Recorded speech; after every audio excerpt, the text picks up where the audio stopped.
মাঝে মাঝে ভয়ও করছে যে আরও বসবাস করে এক ভয়ঙ্কর লোমহর্ষক প্রাণী।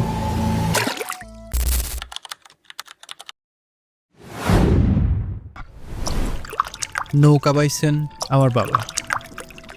জলাভূমিতে মাছ শিকারে আমার বাবা একজন কিংবদন্তি তুল্য মানুষ।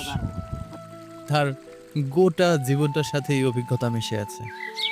এলাকায় তাকে নিয়ে একটা কথা প্রচলিত আছে, ভরা বর্ষাকালে বিলের গভীরে কোথায় মাছেরা জলজ আগাছা গায়ে জড়িয়ে ঘুমাচ্ছে, মাছেরা কোন রাস্তা ধরে চলাচল করছে তা নাকি তিনি জলের উপরিভাগে বসেই বুঝতে পারেন। এই কথাটাকে সত্য বলেই স্বীকার করতে হয়, কারণ তিনি যখন বিলে নামেন তার নৌকার সাথেই বাঁধা থাকে বিলের সবচেয়ে বড় এবং আকাঙ্ক্ষিত মাছটি। সম্ভবত তিনি পানির নিচে কিছু একটা আঁচ করতে পেরেছেন। বাংলাদেশের জলাভূমিতে মাছ ধরতে যত ধরনের উপকরণ ব্যবহার করা হয় তার প্রায় সবগুলোই আমার বাবার সংগ্রহে আছে। সেই সব উপকরণের একটি ব্যবহার করে আজকে আমরা মাছ ধরব।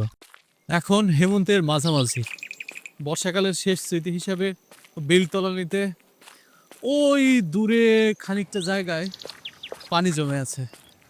এরকম শেষ জমে থাকা পানিতে রাজ্যের খলসে পুঁটি চিংড়ি বেলে মাছেরা মেলা বসায়।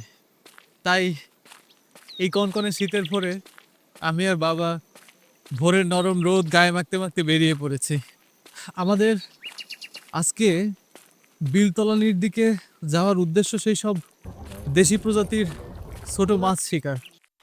পানি অনেক ঠান্ডা। আজকে শীতের সকালে বিলে বাবার সাথে এসেছি বিলের ছোট মাছ ধরতে। ঠিকঠাক মতো হাঁটতে অসুবিধা হচ্ছে, কারণ নিচের ফ্লোর সমান নয়, অসমান, মাঝে মাঝে গর্তে পা পড়ে যাচ্ছে। এখানে আমার প্রায় হাঁটু সমান গেড়ে গেছে। এই হলো সেই কুখ্যাত চায়না জাল। এই জালের মধ্যে এমন কিছু নাই যে এই জালে আটকায় না। ওই যে সাপ, সাপও আটকে গেছে এর মধ্যে, ধরা সাপ। এবং এইসব হলো কাঁকড়া। ভিতরে সাপ দেখা যাচ্ছে, এই যে সাপ, সাপ, কাঁকড়া, মাছ, শামুক, এমন কোনো জলজ প্রাণী নেই যা এই জালে আটকায় না। এতে করে জলাশয়ের জীব বৈচিত্র্য হুমকির মুখে পড়েছে।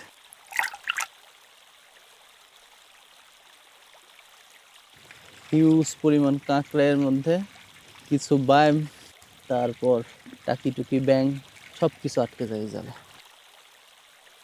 যাকগে, খোলসেনে দিয়ে মাছ ধরায় ফিরি। আজকে ছোট মাছ ধরতে আমরা মূলত দেশীয় প্রজাতির এক ধরনের মাছ ধরার যন্ত্র ব্যবহার করেছি, যেটা বাঁশ দিয়ে বানানো হয়, এবং এটার নাম হচ্ছে খোলসেনি। আমরা ধীরে ধীরে সেটার কাছেই যাব। আমাদের টোটাল 3টা খোলসেনি আছে। আমরা আমাদের প্রথম খোলসেনির দিকে যাচ্ছি। ওইখানে দেশি প্রজাতির মাছ পাওয়া যায় বেসিক্যালি। খোলসা, মনে হয় খোলসা থেকেই জিনিসটার নাম খোলসেনি হয়েছে। সেখানে খোলসা মারবো, এবং আমরা সারা রাত পেতে রেখেছিলাম। দেখা যাক এখন সকালে গিয়ে আমরা কী মাছ পাই। সেখানে খোলসা মাছ পাওয়ার সম্ভাবনা বেশি, চিংড়ি মাছ পাবো। মাঝে মাঝে ভয়ও করছে যে পায়ে কি জোক টোক লেগে গেল কিনা, কারণ এখানে বড় বড় জোক থাকার সম্ভাবনা প্রবল। সব মিলায় অভিজ্ঞতাটা খুব দারুণ, এক্সাইটিং অভিজ্ঞতা। এই মাছ ধরার উপকরণটির নামই মূলত খোলসেনি। এখানে পানিতে এভাবে সারা রাত পেতে রাখতে হয়। মাছটা এই দেয়ালে গিয়ে ধাক্কা খেয়ে পরে এই দিকে মোড় নিয়ে গিয়ে খোলসেনির এই যে গর্তগুলো আছে, এই গর্তগুলোর ভেতর দিয়ে, এখানে ফাঁকা আছে, ফাঁকার ভেতর দিয়ে ভেতরে ঢুকে যায় আর বের হতে পারে না। ও, সুন্দর মাছ, সুন্দর মাছ, খোলসা মাছ, মূলত খোলসা মাছ, এই জন্য এর নাম খোলসেনি।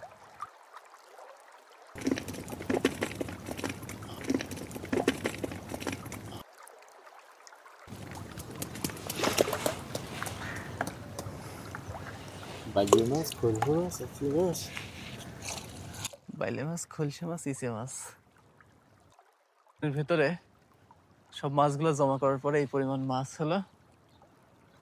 দেখতে কি চমৎকার লাগছে, কি একটা দারুণ দৃশ্য। এই আধ হাঁটু সমান পানির নিচে জলজ আগাছাদের ডালপালার মধ্যে এইসব মাছেরা বসবাস করে। আরও বসবাস করে এক ভয়ঙ্কর লোমহর্ষক প্রাণী, আবদ্ধ জলাভূমির মহিষেজক। ঘোলা পানির ভেতর থেকে কিলবিল করে যখন এই রক্তচোষা প্রাণীটি বেরিয়ে আসে, তখন ভয়ে গায়ের রক্ত হিম হয়ে যায়। তো যেই জোকের কথা আমি বলেছিলাম সেই জোকের দেখা আমি পেয়েছি। এই পানির নিচে আপনারা দেখতে পাচ্ছেন কিনা জানি না, এইটাই হচ্ছে সেই আমাদের কুখ্যাত মহিষে জোক। এটা আমার পাকে ফলো করে এগিয়ে আসছে। এটি আমার পাকে ফলো করে এগিয়ে আসছিল, আমি কোনো মতো পাকে সরিয়ে নিয়ে এসে বেরিয়ে যাচ্ছে। এখানে আর এক মোমেন্ট দাঁড়ানোর সাহস আমার নেই, কারণ এই জোককে আমি ফেস করতে পারবো না। আমি প্রচুর পাহাড়ি চিনা জোক টোক পায়ে লেগেছে আমার, সেগুলোকে আমি ভয় করে নিই, কিন্তু এই জোক মাই গড, এগুলো ছাড়াইতে গেলে আমার পাক্কা 10 মিনিট সময় লাগবে, প্রচুর ব্লিডিং হবে এবং ভীতি সেটা তো আলাদা হবে। ওকে, আজকের মতো বাই।